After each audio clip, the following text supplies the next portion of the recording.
Bom, sejam todos muito bem-vindos, bem-vindas ao nosso curso sobre a Lectio Divina, o privilégio, a oportunidade que nós temos de orar as Escrituras. A gente vai caminhar um pouquinho sobre os fundamentos teológicos e sobre a prática em grupo. Essa nossa primeira aula vai ser sobre a natureza da Bíblia, a natureza do texto bíblico. E a gente vai ver a natureza da Bíblia e do texto bíblico como revelação, como aliança e como presença. Eu vou fazer uma rápida apresentação e introdução, me apresentando brevemente o CCE e o nosso curso, e depois a gente vai avançar nesse conteúdo. E hoje, em especial, a aula vai ter um caráter de sessão, como eu tinha compartilhado com vocês lá no grupo, porque o que a gente quer fazer aqui é que esses blocos de exposição de conteúdo sejam disponibilizados antes. Então, o que eu vou fazer hoje vai ser dar um resumo do que vai ser disponibilizado para vocês ainda, de forma mais estendida, mais aprofundada, provavelmente no sábado, porque a gente teve uma questão com o nosso site que dificultou a gente fazer isso antes. Depois eu falo mais disso ao final. Meu nome é André, eu sou mineiro, criado em São Paulo, morando aqui em Brasília. Sou casado com a Ana e nós temos o Tintim, nosso primeiro filho. Eu sou formado em arquitetura e urbanismo, onde eu estudava espaço público. Aí me envolvi com... Foi crescendo no coração essa responsabilidade de cuidar de pessoas, cuidar dos adolescentes, dos jovens, de expor a palavra. E eu aceitei o chamado pastoral e fui fazer seminário, fiz seminário lá em Campinas. Hoje eu pastoreio como pastor auxiliar a Igreja Presbiteriana do Lago Norte, aqui em Brasília, ao lado do pastor Carlinhos Veiga. Aqui tem uma foto de parte da nossa comunidade num dia no parque. Acho que você está aí, né, Débora? E não sei se a Verinha está aí também. Ainda não consegui ver o compartilhamento. Mas eu acho que a minha internet está ruim. Alguém está conseguindo ver a tela? Uai. Então... Eu não. Eu também não. Também, André. Olha só, que poderia ter perguntado, né, se a tela estava funcionando ou não. Então, me desculpem. Não está aparecendo para ninguém, não. Então, vocês, por favor, me confirmem se ela aparecer agora. Agora a gente vê. Sim, eu estou aí. Sim. Poxa, então vocês perderam a foto do Tintim. Então, espera aí, isso não pode acontecer. Essa aqui é a minha família, a Ana e o Tintim. Com essa carinha de arteiro dele, que ele já está. Essa aqui é a nossa comunidade, ou parte dela, no dia de PAC, a Igreja Presbiteriana do Lago Norte, aqui em Brasília. E eu atuo também como coordenador adjunto ao lado do pastor Ricardo, no Centro Cristão de Estudos. E é importante mostrar a foto do pastor Ricardo aqui, citar ele desde o início. Ele talvez esteja aqui com a gente nos próximos encontros. Não sei se ele vai poder acompanhar às quintas ou aos sábados, mas é possível que em algum tempo de prática ele esteja aqui com a gente também. Porque foi com ele, no Emaús também, que eu absorvi a Lectio como uma prática pessoal e aprendi a Lectio como uma prática comunitária. Então, boa parte do que a gente vai falar aqui, especialmente na semana que vem, quando a gente for falar sobre oração e, naturalmente, quando a gente for falar da Lectio propriamente dita, eu aprendi com o Ricardo. Então, fica o crédito com ele. Claro que a gente vai aprendendo na prática, vai lendo, vai sistematizando algumas coisas, vai cruzando com outras referências que a gente tem. Então, acaba ficando uma apresentação pessoal também. É importante pontuar aqui que vindo dessa área prática, tendo aprendido com os retiros, eu não sou um acadêmico, historiador da igreja, eu não sou um teólogo sistemático de formação, assim, não sou especialista. Então, eu falo da posição de pastor e falo da posição de alguém que tem lidado com a formação espiritual nessa direção, dos retiros, da vivência compartilhada. Então, estou inclusive aberto, né? A gente tem outros formados aqui, para que se em algum momento vocês tiverem insights ou alguma coisa assim, de que vocês possam compartilhar também. Bom, como é que vai funcionar aqui a nossa estrutura? A gente tem um currículo que começa falando sobre a Bíblia, depois segue falando sobre a oração, a motivação, a linguagem, a estrutura, para só depois entrar na Lectio, com seus diferentes movimentos de Lectio, Meditatio, Oratio, Contemplatio, leitura, meditação, oração, contemplação. E a gente vai ficar 2 semanas, as 2 semanas finais, falando sobre Lectio. No entanto, os exercícios práticos que a gente vai fazer desde hoje, eles já são parte da Lectio, já vão estar preparando a gente para esse momento final. Então, o propósito dessa ordem, desse currículo, é que faça sentido, seja mais natural e seja mais fácil, quando a gente chegar no exercício da Lectio propriamente dito, que a gente entenda, perceba e que ele flua com mais facilidade, por assim dizer. A estrutura que a gente pretende usar, e aí, como eu disse, essa primeira semana a gente foi um pouquinho prejudicado, que a gente tenha esses exercícios disponibilizados anteriormente, juntos com vídeos expositivos, e que eles nos preparem para esse tempo de encontro, seja no dia de quinta-feira, seja no dia do sábado. Todos os links, todos os materiais, os slides depois, isso vai ser tudo disponibilizado ali no nosso grupo de WhatsApp, e a gente vai seguir assim ao longo das semanas. Em função desse caráter um pouco de exceção que a gente ficou nessa primeira semana, hoje vai ser mais expositivo, vai ter um bloco mais longo aqui. Não é a nossa vontade de ser assim, a gente quer que seja um tempo de interação, de pergunta, de compartilhar de como foi o conteúdo. Mas, em função desse imprevisto, hoje a gente vai ter esse momento um pouco mais prolongado de exposição. As perguntas-chave que vão guiar a gente ao longo do percurso do curso são essas 3. O que é a Bíblia, o que é a oração e o que é a Lectio Divina. E subentendido nas perguntas estão essas consequências, esses desdobramentos. Como que eu vou praticar a Bíblia, a oração e a Lectio Divina e por que eu devo praticar a Bíblia, a oração e a Lectio Divina. A ordem aqui é importante para a gente, por isso a gente vai começar da Bíblia, porque a gente entende que a Bíblia pode, e é interessante que ela molde a nossa linguagem da oração, e se a gente vai falar da oração, da leitura orante, né, ou da oração das Escrituras, faz sentido que a gente comece da Bíblia. No entanto, antes da gente continuar, eu pergunto para vocês o que vocês, se vocês podem compartilhar um pouco da definição que vocês dariam para essa pergunta, o que é a Bíblia. Eu vou parar aqui o compartilhamento, para que a gente possa se ver respondendo aqui. Então, qual que seria a resposta de vocês para essa pergunta? E aí eu peço que a gente seja breve, porque a gente vai tentar resumir o conteúdo de uma semana aqui ainda. Mas então, em rápidas palavras, o que você diria, assim, o que é a Bíblia, qual que é a natureza dela, como que ela é palavra de Deus, né? Aquelas perguntas que estavam no exercício, como que ela se relaciona com Jesus. Você pode ir completando o que outra pessoa ainda não disse. Algum voluntário, voluntária para começar?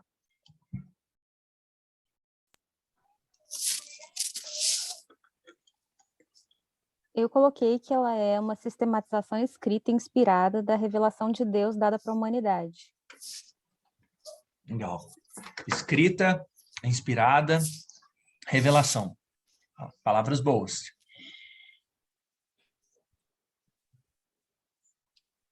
Mais alguém quer acrescentar alguma coisa? Quer contribuir de alguma forma? Eu coloquei que ela é um manual de vida, assim, que é por onde eu tento me basear, né?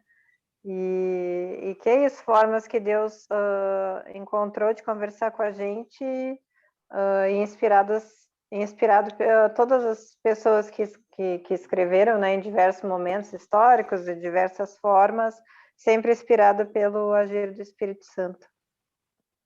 Legal. Então, a Renata falou que tem um caráter prático, né, um manual de vida, e essa afirmação de que ela é inspirada, né? Mais alguém quer contribuir de alguma forma? Eu coloquei que é uma coletânea de livros, né, diversos gêneros textuais, escritos por homens, pessoas inspiradas por Deus, e até a coletânea, né, a sistematização e a coletânea houve também uma intervenção do Espírito Santo para isso. Legal, legal. A Silvia destacando essa diversidade de gêneros literários e que a ação de Deus não está só no momento de escrever, mas de coletar e da forma como esse texto chega para a gente. Muito importante também. Mais alguém?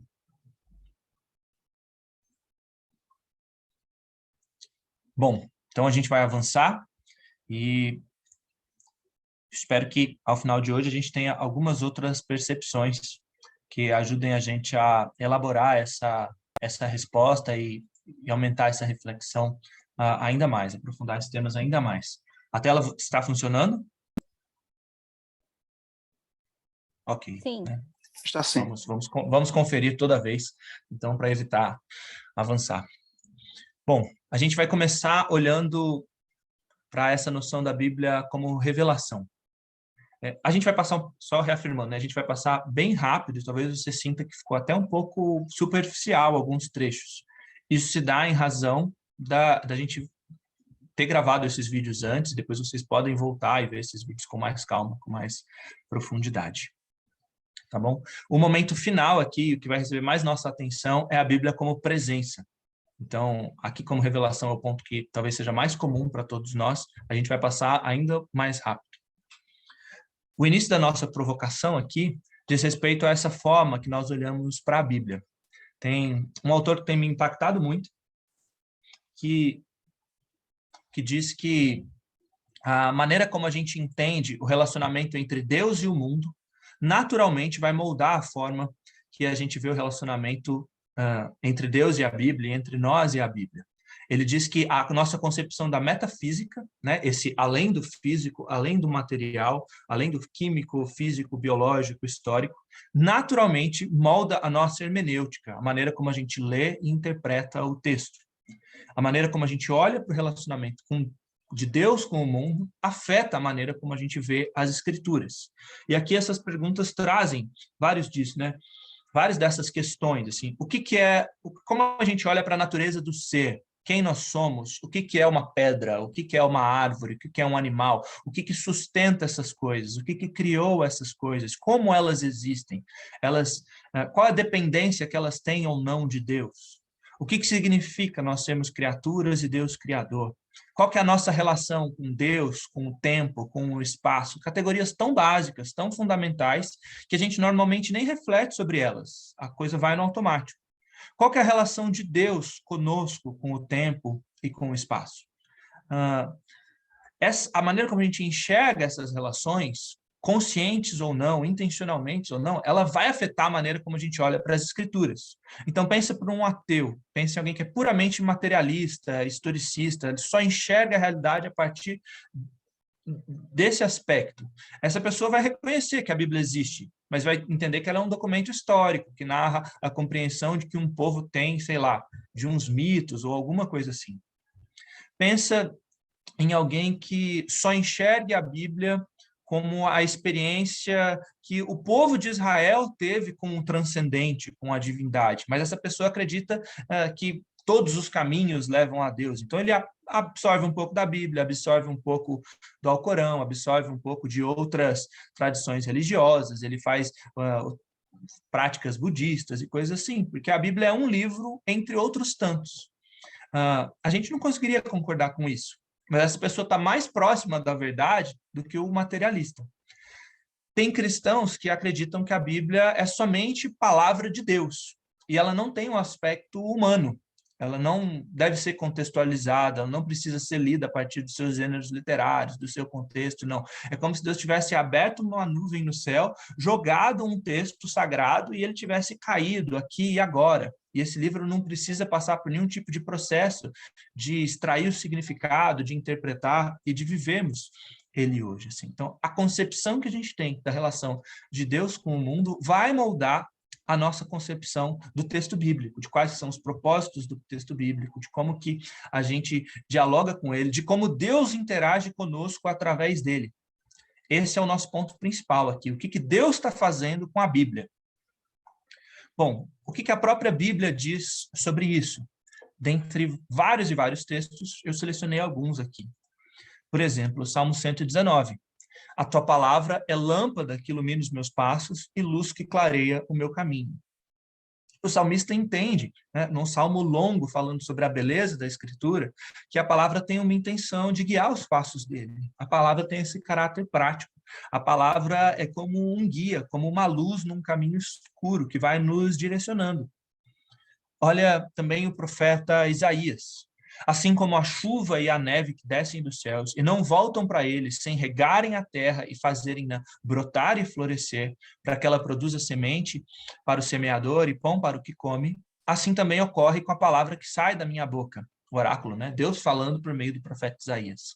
Essa palavra não voltará para mim vazia, mas fará o que desejo e atingirá o propósito para qual eu a enviei. Então, Deus está dizendo que ele envia sua palavra com um propósito. Né? E esse propósito aqui em Isaías é muito similar ao da chuva que rega a terra para produzir vida. Deus tem um propósito com a sua palavra. Não é o propósito do André, não é o propósito da Débora, da Silvia, da Renata, do Rodrigo. É o propósito de Deus que a gente está interessado quando a gente está falando da Bíblia como palavra de Deus. E talvez seja interessante a gente reconhecer que Deus tem propósitos específicos para a palavra dele, porque muito frequentemente diferentes pessoas se apropriam da palavra dele com diferentes intenções e propósitos distintos do próprio Deus. O apóstolo João, de maneira muito similar a Isaías, no final do seu evangelho, no capítulo 20, ele fala: Jesus realizou na presença dos seus discípulos muitos outros sinais milagrosos que não estão registrados nesse livro. Estes foram escritos para que vocês creiam que Jesus é o Cristo, Filho de Deus, e crendo, tenham vida em seu nome. Então, assim como Isaías, João está falando que o propósito da palavra aqui é gerar vida.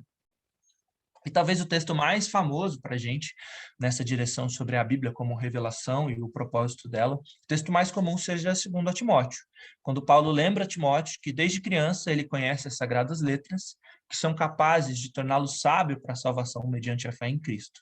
Toda a Escritura é inspirada por Deus para o ensino, para a repreensão, para a correção, para a instrução na justiça, para que o homem de Deus seja aptado e plenamente preparado para toda boa obra.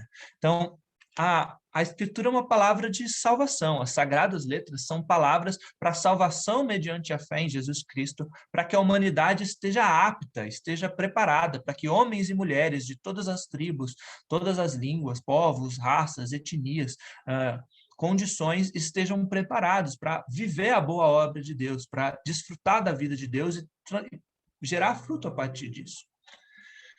Se a gente entende esse propósito apontado aqui em alguns desses textos, de salvar, de gerar vida, de fazer brotar, fazer florescer, para que a gente tenha vida no nome de Jesus, a gente vai entender que a Bíblia tem um propósito essencialmente teológico. Ela é importante porque ela revela quem Deus é, quem nós somos e qual é a nossa relação com Deus. Ao fazer isso, ela conta a grande história da humanidade. Começa desde a criação, passando pelo pecado, a entrada da morte do mundo, a maneira como Deus se mantém ativo, buscando salvar a humanidade dessa condição de morte, e quando o povo de Israel falha nesse propósito de ser uma testemunha fiel, o próprio Deus se encarna, né, em Jesus Cristo, Deus Filho, cumprindo o que ele tinha pensado no plano de salvação desde o início da eternidade, vivendo a vida de obediência, se entregando na cruz, né? E a gente está nessa semana tão especial da Páscoa, mas ressuscitando, ascendendo aos céus, enviando o teu Espírito e garantindo que a gente vai experimentar novos céus e nova terra. E essa bolinha aqui, nessa linha do tempo, significa: nós estamos aqui, entre a ressurreição, a ascensão, o Pentecostes, e a consumação dos novos céus e na nova terra. E nós estamos aqui como ouvintes dessa palavra, buscando desfrutar dessa vida, buscando estar preparado para a execução dessas obras. Então, o propósito da Bíblia é teológico, é nos revelar quem Deus é, quem nós somos e qual é a nossa relação com Ele. É preciso afirmar isso para poder fazer algumas negativas em relação à natureza da Escritura. A Escritura não é um amuleto que a gente vai deixar aberto em casa e ele vai irradiar energia positiva para evitar mal-olhado, más vibrações e coisas assim.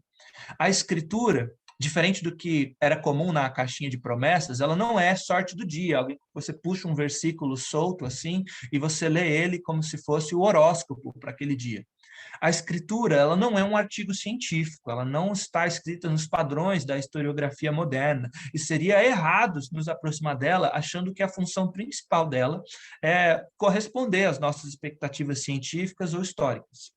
O mais triste desses processos é que eles perdem esse aspecto teológico, eles perdem essa abrangência da grande história, e principalmente eles perdem o relacionamento para qual a Bíblia está nos convidando. Sobre esse relacionamento, o vídeo maior vai trazer trechos maiores, mas eu queria apresentar um texto do Søren Kierkegaard. Na verdade, aqui a gente vai trazer só um parágrafo, eu posso compartilhar o texto completo com vocês depois, em que ele fala sobre o desafio da gente estar sozinha com a palavra de Deus. E nesse texto, olha o que ele diz. O quanto você realmente valoriza a palavra de Deus. Imagine um amante que recebeu uma carta da sua amada. Eu presumo que a palavra de Deus seja tão preciosa para você como essa carta é para este amante. Eu presumo que você leu e pensa que deveria ler a palavra de Deus da mesma forma como o amante lê essa carta. Uma carta amorosa. Você já recebeu uma carta? A gente tem um intervalo de idades grandes aqui, mas você trocou carta com uma pessoa amada? Assim, quando a hora que você pega a carta e você lê, e você imagina, você lê cada palavra, saboreando, pensando, você fica pensando nas entrelinhas, você fica pensando em quais que são as implicações daquela palavra, você fica observando como que o relacionamento muda, ou é qualificado, ou ele se torna mais querido através de cada palavra. Se tem alguma recomendação naquela palavra, você é rápido em querer atender, né? Ao longo do texto do Kierkegaard, ele faz vários exercícios legais, assim, o vídeo maior vai mostrar. Ele fala assim, suponha que a carta tenha chegado num outro idioma e ninguém sabe ler esse idioma. Você vai comprar um dicionário e vai tentar traduzir a carta, mas o processo de tradução não vai ser a leitura da carta. A leitura da carta, fluindo cada palavra, vem depois. Imagina que um trecho da carta seja obscuro, um pouco confuso. Isso não vai te impedir de ser abençoado, abençoada, de desfrutar o amor presente em todos os trechos mais claros da carta, os que você entendeu com facilidade. E se algum desses trechos mais claros, mais objetivos, tiver alguma recomendação para você, tiver algum pedido, você não vai ficar enrolando para cumprir, porque você ama a pessoa que te enviou essa carta. É bonito essa imagem do Kierkegaard. A Bíblia como uma carta do Deus amoroso para o seu povo, para aqueles homens e mulheres, aquelas pessoas que estão alvo do seu amor. A Bíblia como uma carta de amor, uma revelação pessoal. Outra referência que vai ajudar a gente aqui a pensar a Bíblia como revelação e aprofundar esse conceito que é um pouco mais conhecido é o reverendo Eugene Peterson, num texto que está no livro chamado Maravilhosa Bíblia, A Arte de Ler a Bíblia com o Espírito. Nesse texto tem um momento em que ele nos desafia a comer o livro, a comer a Bíblia. E ele está fazendo um paralelo, ele está usando de uma imagem que aparece no profeta Ezequiel e no apóstolo João. Eles recebem rolos e Deus, ou o anjo, que está sendo o instrumento de Deus, fala para eles, coma esse livro. E o Eugene fala a partir disso, coma esse livro. Não apenas leia a Bíblia, mas coma esse livro. Os cristãos se alimentam das escrituras sagradas. Elas nutrem a comunidade dos santos como um alimento nutre o corpo humano. Isso tem uma dimensão sacramental muito interessante. A gente vai chegar num outro ponto da aula que conecta um pouco isso mais, né? Mas pensa nessa ceia, nessa cerimônia, nesse alimento que Deus nos deixa para nos nutrir realmente, biologicamente, fisiologicamente, como igreja. Coma esse livro, os cristãos se alimentam das escrituras sagradas. E o Peterson continua. Não se trata apenas de aprender, de estudar ou de usar as escrituras.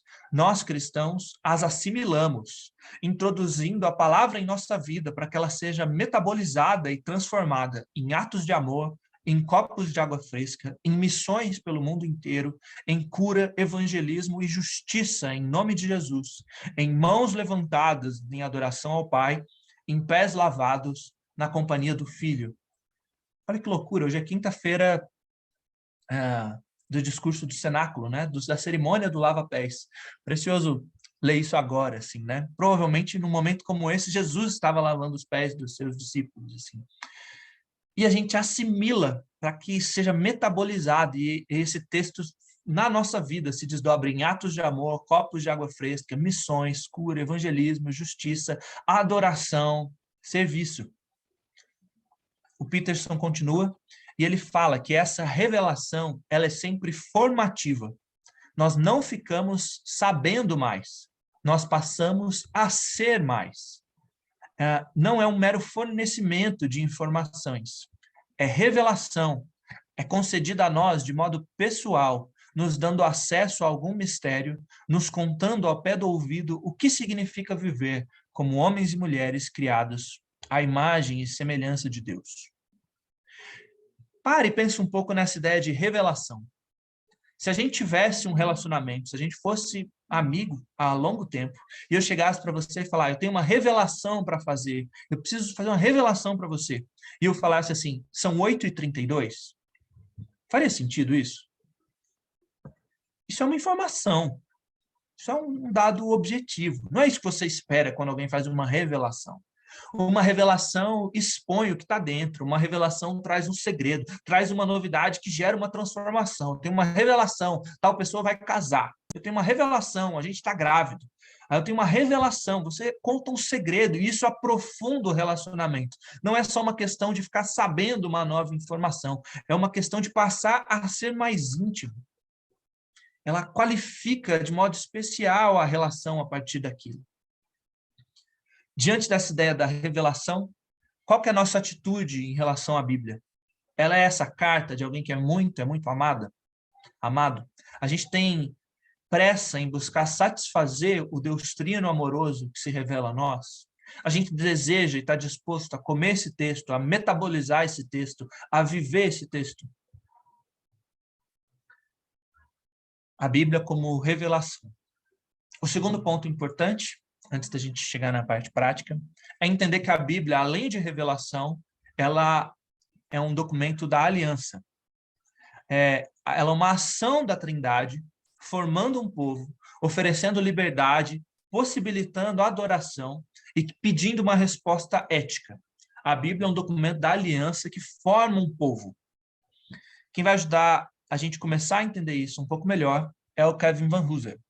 Ele tem um artigo muito legal sobre Escritura Sagrada, está num livrinho pequenininho publicado da Vida Nova, chamado A Trindade, as Escrituras e o Papel do Teólogo. E nesse artigo, trabalhando sobre a natureza do texto bíblico, ele diz assim, a Bíblia é a Escritura Sagrada, não porque ela tenha caído do céu ou tenha sido desenterrada do passado. A Bíblia não é um texto sagrado porque Deus abriu uma nuvem e mandou um documento escrito na língua dos anjos, intocado, imaculado, sem interagir com nada, santo, santo, santo. Não. Ela é o texto sagrado porque ela é um elemento fundamental na economia progressiva da comunicação trinitária. Essa revelação que Deus vai fazendo ao longo da história, mostrando quem Ele é. E ele prossegue. Deus Pai é o doador das Escrituras Sagradas, Deus Filho é o tema das Escrituras Sagradas e Deus Espírito Santo é o autor, é o autenticador e é o intérprete das Escrituras Sagradas. Tem muita coisa aqui, a gente precisa passar rápido por isso, mas eu destaco essa ação trinitária, como a Trindade está profundamente envolvida com a elaboração do texto, com um propósito de nos convidar para essa economia progressiva da comunicação, da salvação, do que Deus está fazendo. Então, ela é profundamente pessoal e ela está nos contando essa grande história. O Van Hooser, ele avança e ele diz o seguinte, em uma análise dogmática e conclusiva, as Escrituras Sagradas são a palavra de Deus, que apresenta a palavra de Cristo com um poder iluminador que acompanha a palavra do Espírito. Agora, presta muita atenção nesse trecho em amarelo. O Espírito Santo, o Espírito de Cristo, comunica com eficácia a mente de Cristo aos autores humanos das Escrituras, a palavra de Cristo, a fim de que os discípulos e discípulas de Jesus possam ouvir e ler as Escrituras e responder a elas de maneiras que edifiquem a igreja, o corpo de Cristo. Esse se tornou uma das minhas citações favoritas sobre a natureza da Escritura. E eu esbocei um esquema sobre ela. Eu compartilho com vocês. O Espírito Santo, o Espírito de Cristo, comunica a mente de Cristo através da palavra de Cristo para edificar a igreja de Cristo. As Escrituras são profundamente cristocêntricas e toda a Trindade, o Pai, o Filho e o Espírito Santo, estão nesse processo de nos integrar a Cristo, de nos fazer unido à videira e parte do corpo de Cristo. Essa é a intenção do texto. O Espírito Santo é o agente, ele está comunicando à mente como ação. A palavra, o texto escrito, ele é um meio e ele tem uma intenção, ele tá edificando a igreja, ele está formando um povo. E se isso parece um pouco estranho, para e pensa um pouco, e aí eu peço para que algum de vocês abra e tente acertar, qual que foi o primeiro escrito, qual foi a primeira manifestação escrita da palavra de Deus que o povo recebeu, que o povo hebreu recebeu? Qual foi? Os mandamentos, 10 mandamentos. Exatamente. Os 10 mandamentos. A primeira vez que o povo recebe alguma palavra escrita de Deus, pelo menos assim, claro, né, tem um grau de especulação em afirmar isso, tem, mas muito provavelmente a primeira vez que o povo recebe um texto escrito da palavra de Deus são as tábuas da lei, são as tábuas da aliança. É quando Deus está formando um pacto com o povo no Sinai e está falando assim, eu serei o seu Deus e vocês serão o meu povo. As Escrituras formam um povo desde o primeiro elemento escrito que o povo recebeu da parte de Deus. E isso nos traz uma segunda metáfora, né? Para além da carta de amor, essa imagem que o Kierkegaard nos ajudou, a gente tem essa imagem do testamento, de um texto que tem uma intenção de formar, porque ele é o documento de um pacto, um documento da aliança. Ele é a garantia, o que estipula, o constituinte da relação entre Deus e o povo. Ele expressa essa constituição do que o Deus Trino fez. Para a gente abordar um pouquinho isso, eu vou trazer um autor um pouco diferente, talvez, para nós que estamos no ambiente mais protestante, né, como a gente compartilhou aqui as nossas diferentes vertentes. É o Joseph Ratzinger, que atuou como Papa da Igreja Católica Romana, né, sob o nome de Bento XVI. E ele tem um texto sobre o espírito da liturgia, que, como protestante, sim, a gente acaba lendo, prestando bastante atenção, mas que tem muitas coisas muito bonitas. Eu queria compartilhar algumas delas com vocês. Falando sobre esse momento constitutivo aqui, falando sobre o êxodo e o propósito do êxodo, o Ratzinger diz que o êxodo tem duas finalidades. A primeira e mais óbvia é a conquista da terra prometida. Deixa meu povo ir, porque eu vou levar eles para uma terra. A segunda, que é um pouco mais sutil se a gente não estiver atento, é a adoração. Deixa meu povo ir para servir-me no deserto. É o que Deus diz através de Moisés, pedindo ao faraó. O faraó, ele começa a negociar quais vão ser os termos. No início, ele chega a dizer assim, ele diz não, aí Moisés insiste, ele fala, tá bom, vão até o deserto e ofereçam sacrifícios ao Deus de vocês, mas nesse território. E Moisés não aceita, porque uma condição para adorar a Deus é a liberdade. O povo precisa estar livre, o povo precisa ter sido liberto para prestar o verdadeiro culto. Então, o culto, para que haja o culto verdadeiro, é preciso o êxodo, é preciso uma libertação da parte do próprio Deus agindo, retirando o povo da sua condição de escravidão. No fim de semana que diz que a gente está celebrando a Páscoa, isso aqui também é bastante precioso para a gente. O Ratzinger, ele comenta sobre isso, dizendo o seguinte: como única finalidade do êxodo, aparece a adoração. Israel não parte para ser um povo como todos os outros. Ele parte para servir a Deus. A meta do êxodo é a montanha de Deus, o Sinai, a aliança, que ainda está desconhecida. A finalidade é o serviço a ser prestado a Deus. A terra de Israel, de Canaã, vai ser dada como o lugar da adoração ao verdadeiro Deus. A simples posse da terra, a simples autonomia nacional, rebaixaria Israel ao mesmo nível de todos os povos. O Ratzinger continua, e ele diz que isso vai ser confirmado na narrativa de Juízes, Reis, reinterpretada em Crônicas. A terra, o território de Canaã enquanto tal, em si mesmo, permanece um bem ainda indeterminado. Ela se torna um bem verdadeiro, um dom real da promessa cumprida, somente se nela estiver reinando Deus. Ela não é válida simplesmente se existe de qualquer outro modo como um estado autônomo, mas somente se ela é o espaço da obediência, no qual se cumpre a vontade de Deus e, desse modo, se desenvolve a maneira correta da existência humana. E concluindo esse raciocínio, ele diz assim: aquilo que aconteceu no Sinai, a aliança, na parada da peregrinação através do deserto, é constitutivo para a conquista da terra. O Sinai não é um simples ponto de parada, uma estação intermediária, mas ele doa a terra interior. A aliança com Deus forma o relacionamento primeiro no coração, sem o qual o relacionamento exterior permanece inabitável. O Sinai permanece presente na terra. Na medida que a sua realidade se perde, a terra também é perdida por conta da condição interior, até a expulsão do exílio. Isso é bem interessante, porque a narrativa bíblica confirma isso aqui, né? Quando o povo deixa de adorar a Deus, quando Deus não é mais o soberano no coração do povo, a terra perde a utilidade, até o ponto do povo ser expulso à terra, porque ela passou a ser um empecilho e não um meio para a adoração a Deus. Voltando ao Kevin Van Hooser, falando dessa ideia do testamento, ele fala: por que são justamente estes textos que formam o nossa escritura sagrada? Ele fala 3 motivos. Os 2 primeiros a gente não vai ter muito tempo de explorar aqui. Ele fala que é um roteiro teodramático. Deus está formando um povo que vai viver essa palavra para o mundo, encenando a grande história de Deus no palco da glória de Deus, que é a criação. Ele descreve esse teodrama e dá princípios para as nossas ações como agentes de Deus na história, atores de Deus na história, e porque esse texto bíblico faz a constituição da relação de aliança, que está no coração do teodrama. A igreja é constituída, reunida e regida por uma iniciativa divina de aliança. E nisso está a sua fonte de autoridade e o seu princípio de autoridade. As Escrituras, antes de serem uma constituição eclesial, são um documento da aliança.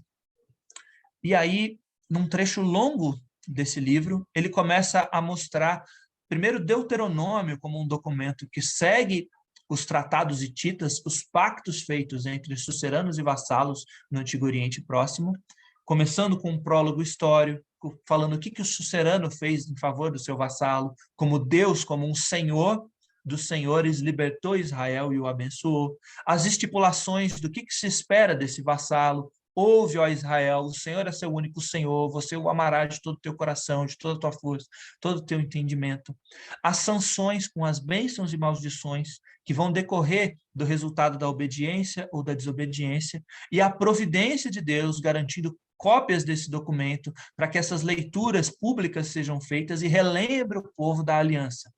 E o Van Hooser vai defender que o cânon como um todo também funciona da mesma forma. Um documento da aliança que mostra o que Deus fez para salvar o seu povo, fala quais são as estipulações para esse povo, quais que são as bênçãos e maldições, e fica como um testamento, como algo para ser lido e relembrando a gente de viver essa aliança. As Escrituras formam um povo. O Espírito de Cristo comunica a mente de Cristo através da palavra de Cristo para edificar a igreja de Cristo. Como é que essa verdade molda a sua relação com o texto? Como é que essa verdade molda a sua experiência de oração?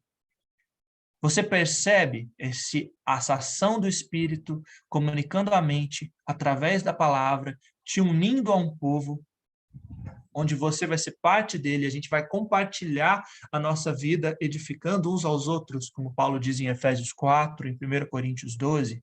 Essa natureza de ser um corpo, de ser um povo, ele é constitutiva da própria Escritura. Deus está formando um povo por meio do texto. Por último, antes da gente entrar na nossa parte de exercício de hoje, a gente vai falar da Bíblia como presença. E quando eu digo dela como presença, eu estou falando dela como um encontro real com Jesus, o Logos de Deus, o Verbo de Deus. A Bíblia, ela é um encontro real.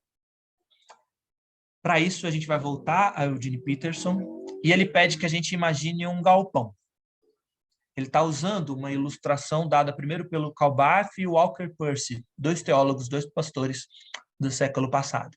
E trabalhando essa ideia, o reverendo Eugene Peterson diz assim: imagine um grupo de homens e mulheres que vivem em um enorme galpão. Eles nasceram nesse galpão, cresceram nele, têm ali tudo o que precisam para suprir suas necessidades e viver com conforto. Não há saídas no galpão, mas há janelas. Elas estão grossas de tanto pó, nunca são limpas e ninguém jamais se preocupa em olhar para fora. Para que olhar? O depósito é tudo que eles conhecem, ali eles têm tudo que precisam. Certo dia, porém, uma das crianças arrasta um banquinho para junto de uma janela, raspa a sujeira e começa a olhar para fora. Ela vê pessoas caminhando nas ruas, chama os seus amigos para apreciarem também. Eles se espremem ao redor da janela. Não têm ideia que havia um mundo do lado de fora do galpão. Notam, então, uma pessoa na rua olhando e apontando para cima. Não demora muito e várias pessoas se juntam do lado de fora do galpão, levantando seus olhos e falando animadamente. As crianças olham para cima também, mas não há nada para ver além do telhado do galpão. Elas finalmente se cansam de espiar as pessoas na rua agindo dessa maneira esquisita, apontando para o nada e se entusiasmando com isso. Qual o sentido de ficar parado à toa, apontando para o vazio, falando com entusiasmo sobre o nada? O que aquelas pessoas na rua olhavam era um avião, ou um bando de gansos voando, ou um acúmulo gigantesco de nuvens. Quem passa na rua e levanta os olhos, vê o céu e tudo que há nele. As pessoas no galpão não têm nenhum céu acima delas, apenas um teto. O que aconteceria, porém, se um dia uma daquelas crianças abrisse uma porta na parede do galpão, insistisse com seus amigos para sair e descobrisse com eles o céu imenso por sobre a sua cabeça e o grandioso horizonte adiante? É isso que acontece, escreve Barth, quando abrimos a Bíblia. Entramos em um mundo totalmente desconhecido, o mundo de Deus, da criação e da salvação, que se estende infinitamente sobre e além de nós. Essa imagem é bonita. A Bíblia arranca um teto. A Bíblia abre uma janela, abre um buraco numa realidade opaca e permite a gente ver além dessa realidade. Vocês lembram da pergunta lá do início de como é que Deus se relaciona com o mundo? Como a gente enxerga essas coisas e como que isso molda a natureza do texto? A Bíblia abre um buraco, uma janela, uma porta de uma realidade que é só materialista, só física, química, histórica, psicológica, imanente. A gente está preso num aqui e agora histórico, e a Bíblia abre uma janela para a eternidade e mostra para a gente que a realidade é maior. Sem a Bíblia fazer isso, sem essa ação da revelação de Deus, a gente está igual o autor de Eclesiastes. O que foi tornará a ser, o que foi feito se fará novamente, não tem nada de novo debaixo do sol. O céu é de chumbo. A gente está fechado na nossa própria condição. Mas quando o Espírito de Cristo comunica a mente de Cristo, por meio das palavras de Cristo, para formar o povo de Cristo, o que acontece é semelhante à realidade do batismo. A gente vê os céus se abrindo, o Espírito desce como uma pomba sobre nós, e a gente ouve essa afirmação de que nós somos filhos e filhas amados, convidados a fazer parte da família de Deus. Por isso, como alguns autores vão dizer, como o teólogo Bruce Waltke, um grande especialista em Antigo Testamento, a natureza do texto bíblico envolve o encontro. Olha o que ele diz. A Bíblia é mais do que conceitos acerca de Deus, princípios teocêntricos ou algum testemunho de Israel a respeito de Deus. Ela é a palavra de Deus ao seu povo e o encontro entre Deus e seu povo. As ideias e princípios divinos são verdadeiros. A Bíblia não é menos do que um testemunho de Deus, do povo de Deus sobre a sua experiência com Deus. A Bíblia não é menos do que o registro da história. A Bíblia não é menos do que um documento que tem princípios literários, teológicos, devocionais para a gente. Mas ela é muito, muito, muito mais do que isso. Ela é um encontro entre Deus e seu povo. Esses princípios conclamam a uma resposta pessoal, a obedecer à verdade e a participar dela. Verdade que é uma realidade divina, uma mensagem na qual se deve crer para se pôr em prática. A Bíblia como um encontro. Sabe o texto de Marcos 5, quando Jesus está indo para a casa de Jairo e uma mulher que está sofrendo de uma hemorragia vai ao encontro dele, ela tem essa santa expectativa de que se ela pelo menos tocar as vestes de Jesus, algo fantástico vai acontecer?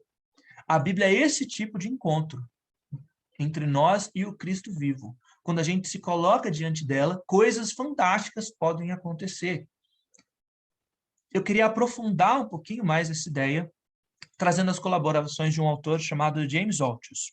Ele tem um artigo muito rico sobre a interação da Bíblia com a ciência, sobre as posturas que teólogos têm diante da Bíblia e as posturas que os cientistas deviam ter a partir do mundo. Eu não vou trazer muitas citações aqui, mas o conceito do James Altius que vou trazer é o da tríplice forma do Logos. E antes de apresentar essa tríplice forma do Logos, eu queria ler alguns versos bíblicos para você, para que quando eu apresentar, ela faça um pouco mais de sentido. O primeiro desses versos está no primeiro capítulo do Evangelho de João, muitíssimo conhecido. No princípio, era aquele que é a palavra. Ele estava com Deus, ele era Deus, ele estava com Deus no princípio. Todas as coisas foram feitas por intermédio dele, sem ele, nada do que existe teria sido feito. Aquele que é a palavra tornou-se carne e viveu entre nós. Vimos a sua glória, glória como do unigênito, vindo do Pai, cheio de graça e de verdade. No princípio é aquele que é a palavra, é o verbo, é o dabar. Palavra do Salmo 119, versículo 105. Lâmpada para os meus pés é a tua palavra. João vai, alguns versículos depois, relacionar Jesus com a luz do mundo. Lâmpada para os meus pés é a tua palavra. No princípio é a palavra. A palavra que guiava os pés do salmista se encarnou. Por meio da palavra, tudo que existe foi feito. Nós fomos feitos. As leis da física, da química foram feitas. O mundo material, a criação foi feita. Não é natureza a palavra certa. Não é meio ambiente o termo mais exato para nós. É criação. Criação da palavra. Criação do Logos. Feito por meio do Logos. Primeiro capítulo de Hebreus traz outro texto precioso para a gente. Há muito tempo, Deus falou muitas vezes e de várias maneiras aos nossos antepassados, por meio dos profetas. Mas nesses últimos dias, falou-nos por meio do Filho, a quem constituiu o herdeiro de todas as coisas e por meio de quem fez o universo. Afirmações muito semelhantes a de João 1. O Filho é o resplendor da glória de Deus, a expressão exata do seu ser, sustentando todas as coisas. De que forma? Por meio da sua palavra poderosa. Deus está falando por meio do Filho, o resplendor da sua própria glória, o Verbo, que era um com Deus, como a gente viu em João 1. O Filho falou por meio dos profetas. Essa palavra de Deus foi dada por meio dos profetas. Essa palavra de Deus sustenta todas as coisas. Por meio dela, o universo foi feito. O último texto, antes da gente ver esse conceito, está em 1 Pedro, capítulo 1. Foi a respeito dessa salvação, Pedro está falando da salvação de Cristo, né? Versículos 3 a 9 do capítulo 1 de 1 Pedro. Foi a respeito dessa salvação que os profetas falaram da graça destinada a vocês. Investigaram e examinaram, procurando saber o tempo e as circunstâncias para os quais apontava o Espírito de Cristo que neles estava, quando ele lhes predisse os sofrimentos de Cristo e as glórias que seguiriam a estes sofrimentos. O Novo Testamento são palavras de Jesus? São. Os evangelhos são palavras de Jesus? São. Mas o Velho Testamento, o Antigo Testamento, não são menos do que isso. O que Pedro, um dos apóstolos mais próximos de Jesus, nos diz é que os profetas falaram por meio do Espírito de Cristo que neles estava. O Antigo Testamento são palavras do próprio Jesus para nós, dadas em contextos específicos, em situações específicas, em gêneros específicos. Quando a gente estuda hermenêutica, a gente vê um pouco de tudo isso, mas são palavras do próprio Cristo para mim e para você. Falando sobre essa realidade, o James Altius diz o seguinte: o mistério das Escrituras e de Cristo, e ao mesmo tempo nossa alegria e salvação, é o fato de que, nas Escrituras e em Cristo, a palavra de Deus assume a forma de uma realidade que está sujeita à palavra. O Logos de Deus, nas Escrituras e em Cristo, assumem uma conformidade em que a criatura, algo da criação, está verdadeiramente sujeito à palavra. Assim, as Escrituras e o Cristo são plenamente humanas, são criaturas, ao mesmo tempo completamente divinas. Desta forma, as Escrituras e o Cristo são os guias pelos quais uma criação caída pode novamente ver e obedecer a palavra. O Verbo se fez carne e foi escrito e encarnado para a nossa salvação. Qual que é o tríplice conceito do Logos que o James Walters trabalha nesse artigo? Eu gosto de expressar ele nesse diagrama aqui. Ele usa essa imagem do arquiteto, da planta e da construção propriamente dita. Jesus Cristo, o Logos encarnado, é o arquiteto. Por meio dele as coisas foram feitas. Hebreus usa essa imagem do arquiteto. Provérbios usa essa imagem do arquiteto. A planta, a revelação, né, a forma como as coisas devem ser, estão expressas na palavra. O Logos revelado nas Sagradas Escrituras. E a própria construção como mundo deveria ser uma expressão em perfeita relação, em perfeita subordinação à vontade do arquiteto. Só que a gente vive numa realidade caída. Então, ainda não é dessa forma. Por isso, como a gente vai ver na semana que vem, a gente ora, seja feita a tua vontade, assim na terra como nos céus. Mas em Jesus Cristo encarnado e em Jesus Cristo revelado nas Escrituras, nós temos essa realidade do jeito que ela deve ser, numa harmonia muito peculiar entre a criatura e o Criador, entre o aspecto criado e o próprio Criador. Por isso, na concepção do Walters, o verbo revelado nas Escrituras é o mesmo verbo encarnado em Jesus Cristo. O que ele está dizendo é que o texto bíblico está muito mais próximo do próprio Jesus do que muitos de nós, às vezes, entendemos.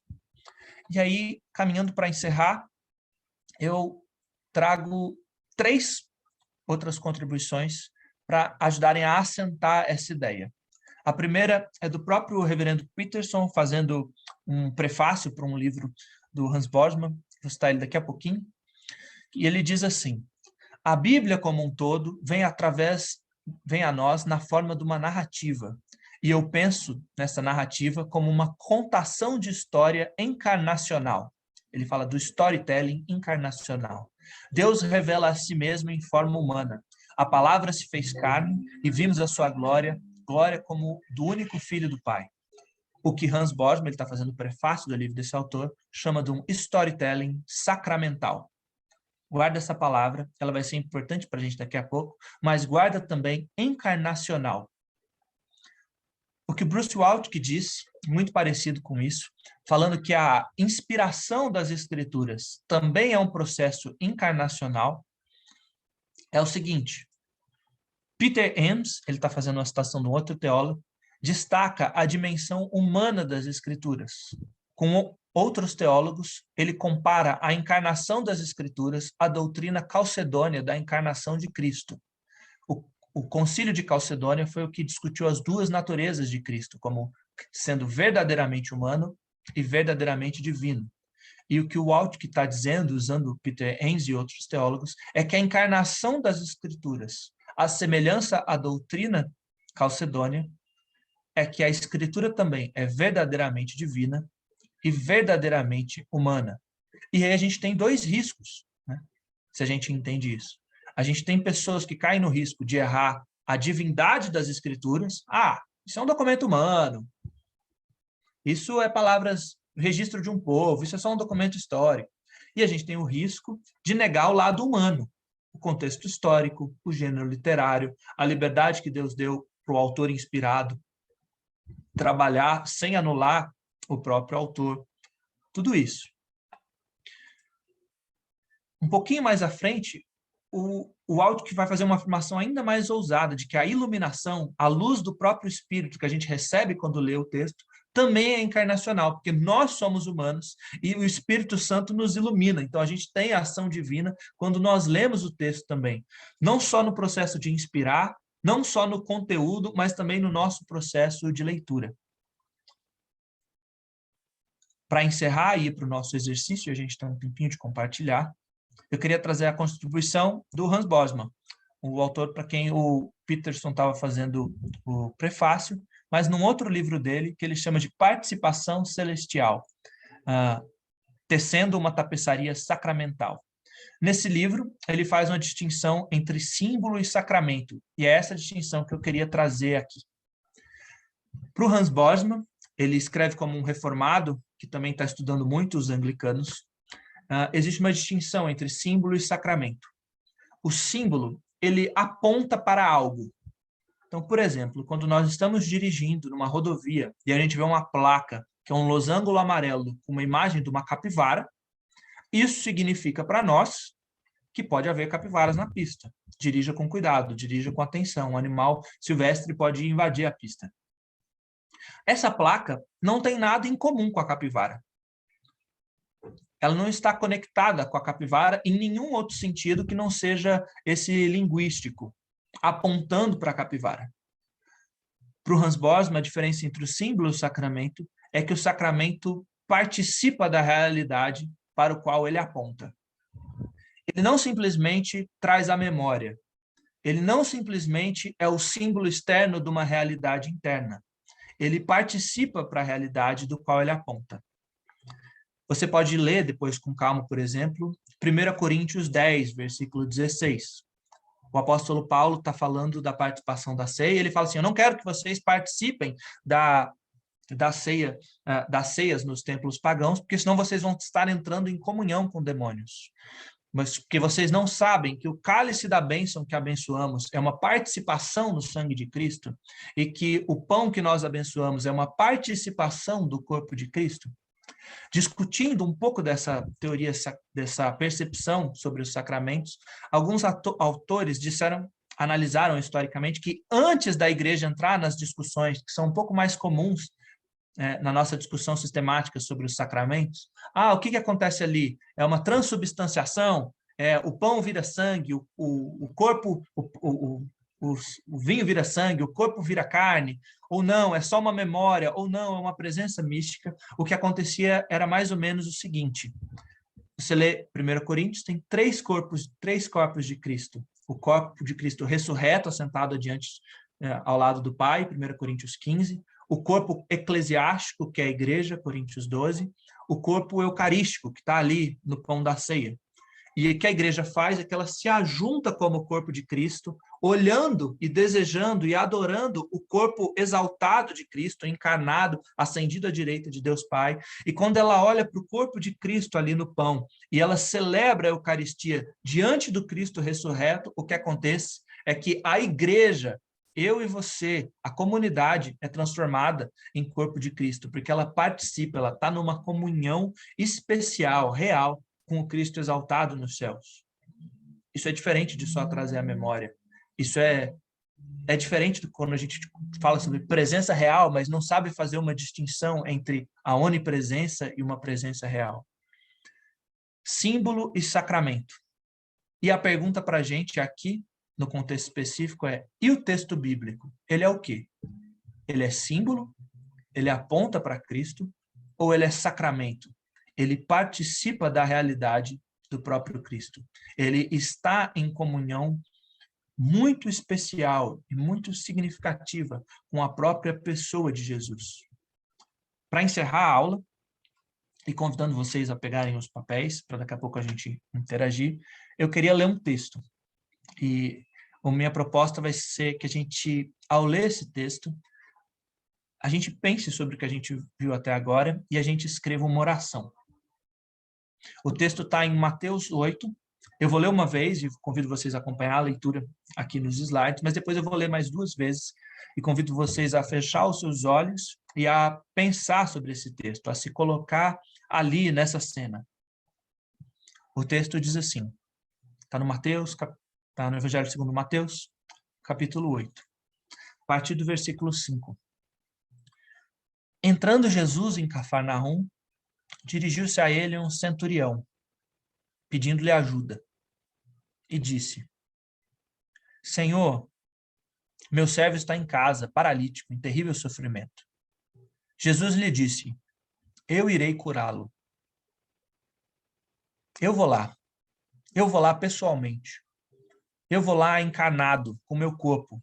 Eu vou lá curá-lo.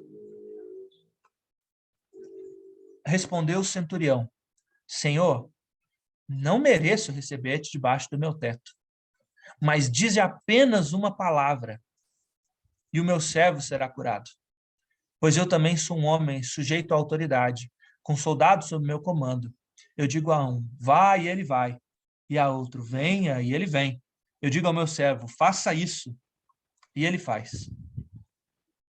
Ao ouvir isso, Jesus admirou-se e disse aos que o seguiam, digo-lhes a verdade, não encontrei em Israel ninguém com tamanha fé. Não encontrei em Israel ninguém com tamanha fé. O texto continua e Jesus diz que, no fim da história, diversas pessoas de fora de Israel vão se achegar para o reino de Deus com uma fé semelhante à desse homem. Qual que foi a fé que esse homem mostrou? Dize apenas uma palavra. Dize apenas uma palavra, Senhor, porque a sua palavra é equivalente à tua presença. A sua palavra é equivalente ao seu poder. A sua palavra é capaz de trazer a salvação que o Senhor encarnado traria. A cura que o Senhor em carne e osso ali traria. Dize apenas uma palavra.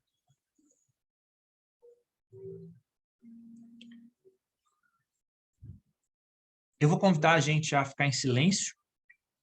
Eu vou ler essa passagem mais 2 vezes. E depois eu queria convidar você a reagir a esse texto.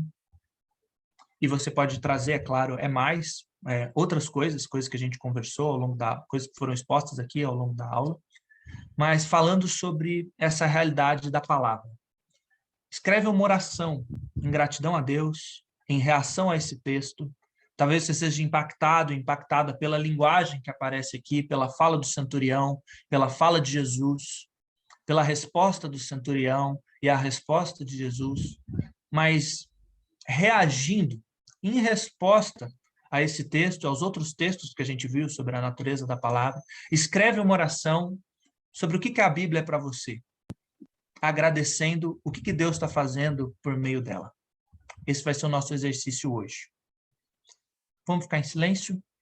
Eu vou ler o texto mais uma vez, mas eu te convido a fechar os olhos e a gente escrever essas orações. A gente vai ter um tempinho para escrevê-las.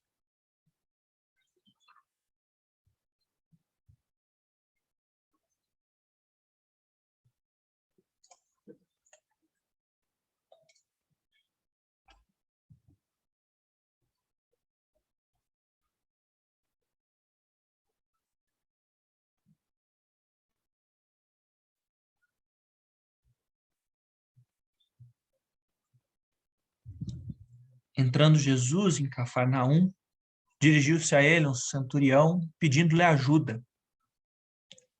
E disse, Senhor, meu servo está em casa, paralítico, em terrível sofrimento. Jesus lhe disse, eu irei curá-lo. Respondeu o centurião, Senhor, não mereço receber-te debaixo do meu teto, mas dize apenas uma palavra, e o meu servo será curado. Pois eu também sou homem sujeito à autoridade, com soldados sob meu comando. Digo a um, vá, e ele vai, e a outro, venha, e ele vem. Digo ao meu servo, faça isso, e ele faz.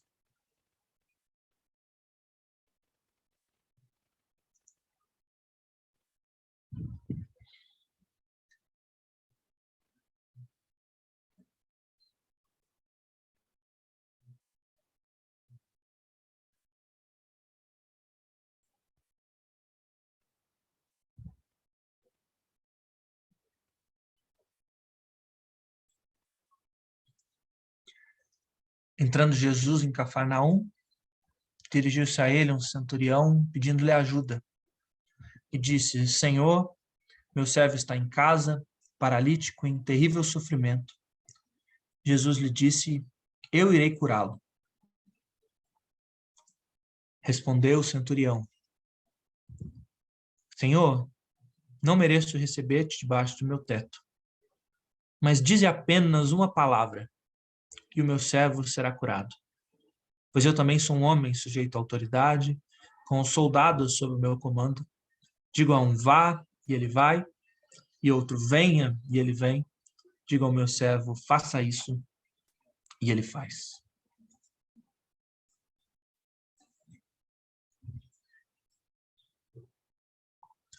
Pega o seu caderno, a sua folha, e escreve uma oração a partir desse texto. Pode ser uma oração curta, pode ser um parágrafo, 3, 4 linhas. Mas pensa nas características que a gente viu sobre a palavra de Deus, pensa nessa fala de Jesus para o centurião, ou qualquer outra coisa que o Espírito tem usado para tocar o seu coração, e escreve essa oração de gratidão pela palavra, pelo Logos de Deus. A gente vai ter uns 5 minutos para fazer isso, para que a gente tenha tempo de compartilhar e de reagir também.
Peço que você busque encerrando nos próximos segundos. Você pode revisitar essa oração depois, terminar de elaborá-la.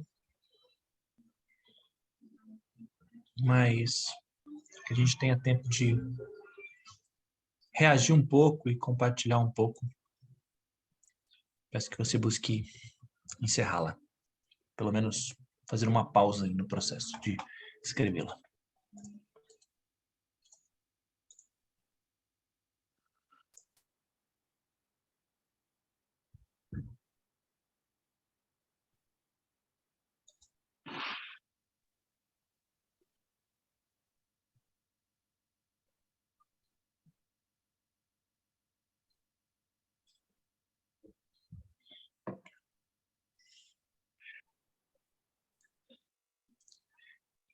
Reafirmando, gente, a intenção não é que seja dessa forma como foi hoje. Foi muita coisa, foi muito rápido. A intenção é que esse bloco de conteúdo possa ser ouvido enquanto a gente lava uma louça, enquanto a gente está fazendo alguma atividade, que você possa assistir isso mais de uma vez. Esses 3 conteúdos estão gravados com mais calma, outras citações, outros textos, e que a gente possa usar esse tempo mais para interação e para essa prática sem pressa, pelo menos com muito menos pressa, compromisso com o tempo.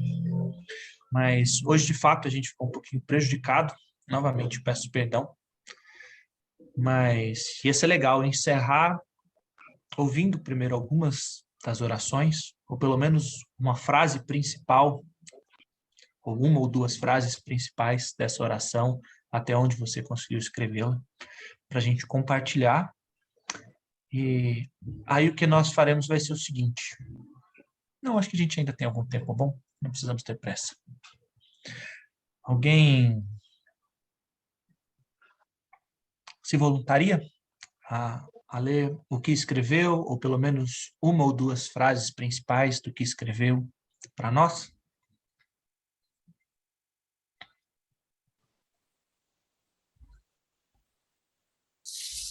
Obrigado, Senhor, por através do teu Logos sermos introduzidos no teodrama divino da salvação. Pode ler mais uma vez, Rodrigo, de forma bem pausada para nós? Muito obrigado, Senhor, por através do teu Logos sermos introduzidos no teodrama divino da salvação. Amém.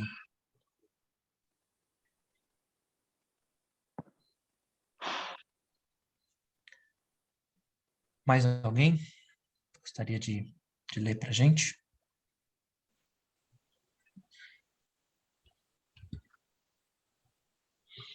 Eu vou ler a minha enquanto isso. Senhor, obrigado por tua palavra. Senhor, vem a nós através dela. Ama, promete, liberta, cura. Cria, abençoa, salva. Vem, meu Deus. Dize apenas uma palavra e me ajuda a ouvi-la. Senhor, obrigado por tua palavra. O Senhor vem a nós através dela. Ama, promete, liberta, cura. Cria, abençoa, salva. Vem, meu Deus. Dize apenas uma palavra e me ajuda a ouvi-la. Amém.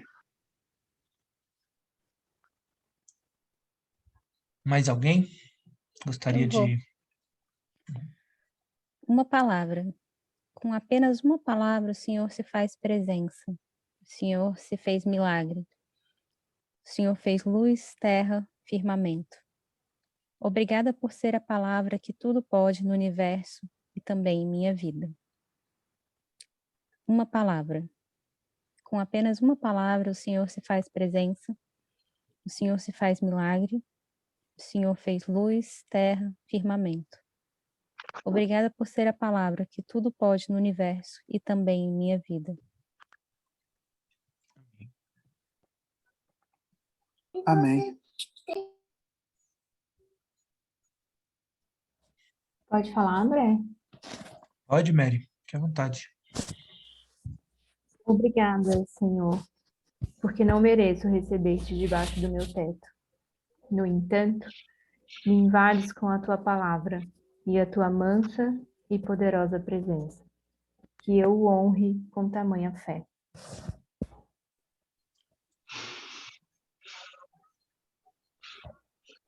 Para repetir, quer que eu repita?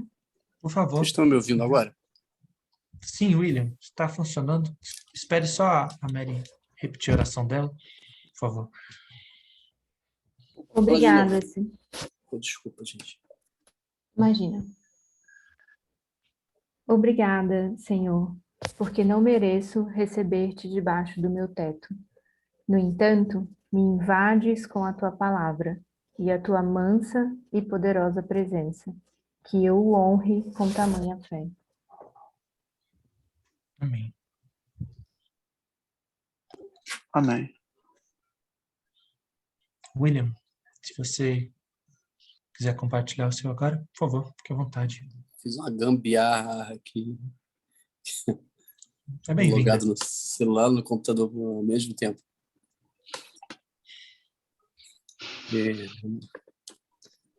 Querido Jesus, quando o Senhor dá uma ordem, uma palavra, ela se cumpre imediatamente.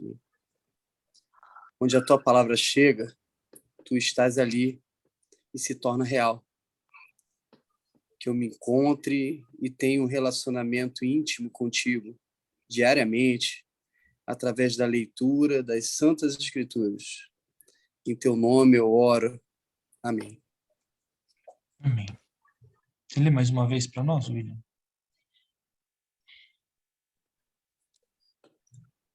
Querido Jesus, quando o Senhor dá uma ordem, uma palavra, ela se cumpre imediatamente.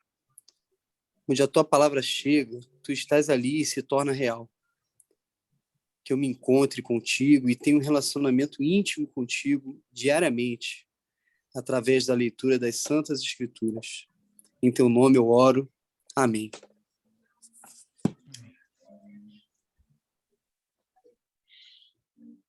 Mais alguém, gente, gostaria de ler essa oração? Posso ler, André? Por favor, Vera. Senhor, obrigada por ouvir a nossa oração. Senhor, obrigada por se dirigir a nós através da Bíblia das Escrituras. Senhor, obrigada porque a sua palavra tem poder para curar, salvar, libertar. Senhor, a sua palavra entra e vai a todos os lugares. Ela é tão poderosa que o Senhor nem precisa ir. Tão somente a sua palavra é suficiente. Amém. Você também pode ler mais uma vez para nós, Vera? Sim. Senhor, obrigada por ouvir nossa oração. Senhor, obrigada por se dirigir a nós através da Bíblia, das Escrituras. Senhor, obrigada porque a sua palavra tem poder para curar, salvar, libertar.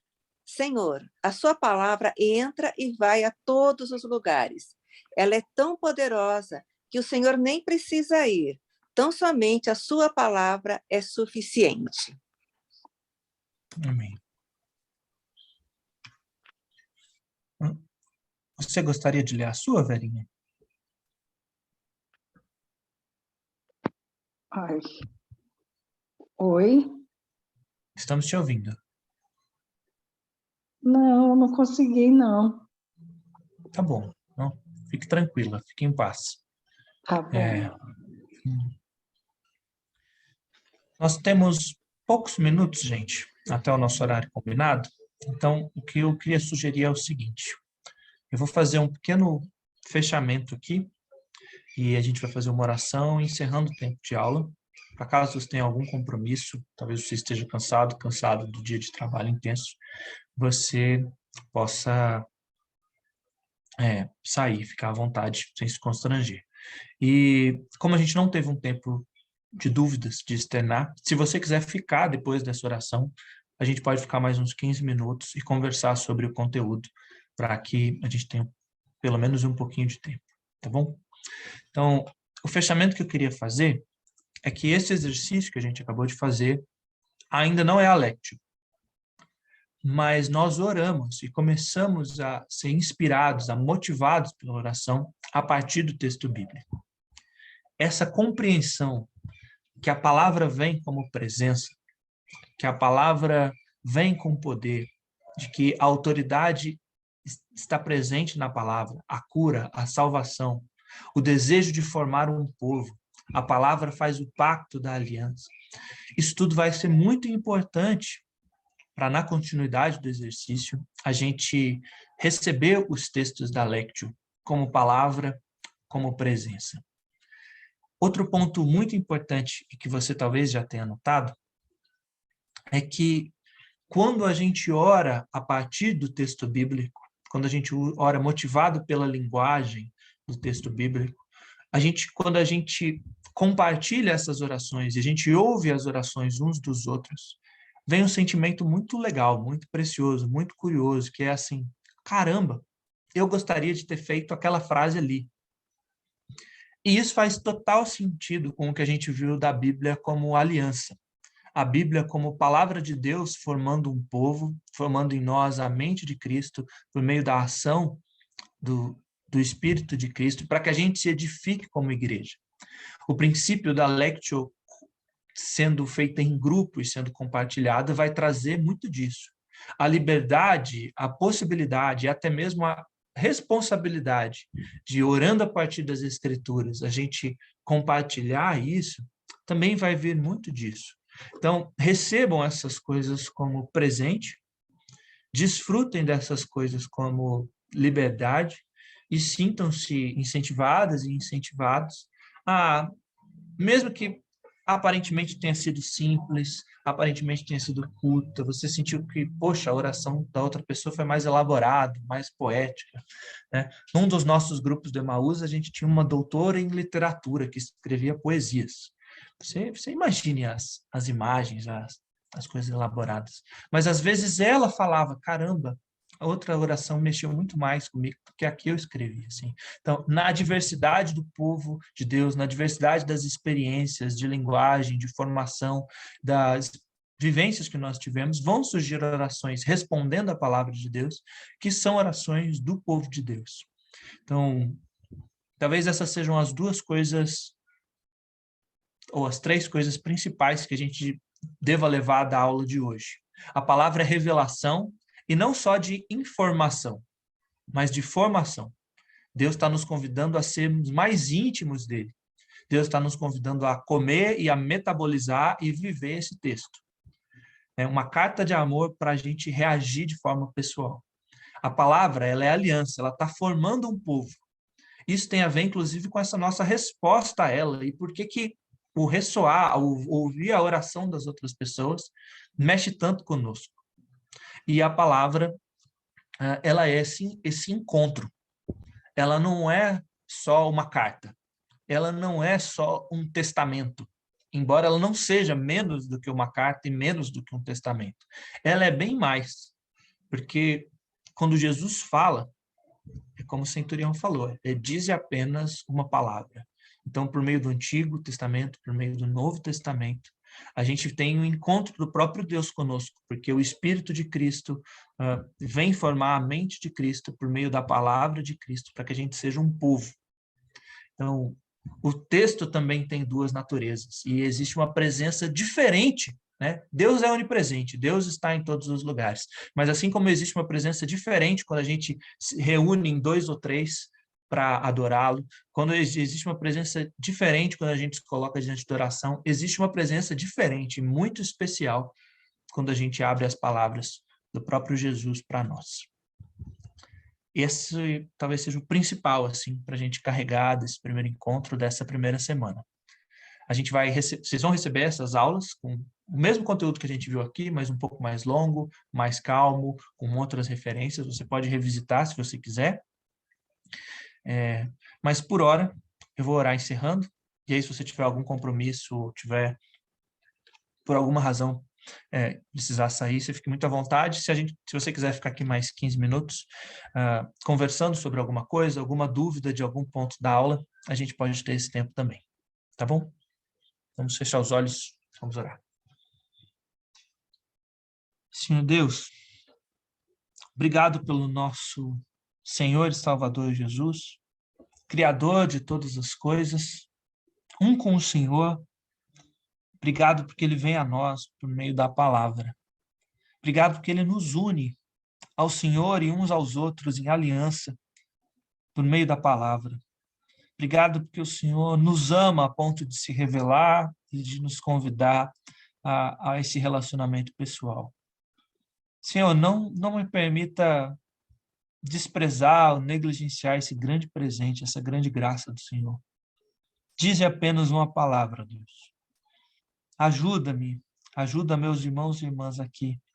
Toda vez que a gente abrir as Escrituras, especialmente no nosso tempo devocional, como pessoas, como indivíduos ou como comunidade, Deus, a gente esteja consciente que o Senhor vem ao nosso encontro, que a tua presença é real, com uma qualidade, com uma intensidade, de uma forma diferente, ó Deus, quando estamos diante da tua palavra. Dize apenas, Deus, essa palavra para o nosso coração essa noite. Aprofunda, ó Deus, essa consciência de que estamos diante do Senhor e ajuda-nos a seguir-te, como oramos aqui. Nos cura, nos abençoa, nos liberta, ajuda-nos a seguir ao Senhor. É o que nós pedimos para a própria glória do Senhor, no nome santo de Jesus. Amém. A gente ia sugerir aqui para a gente abrir a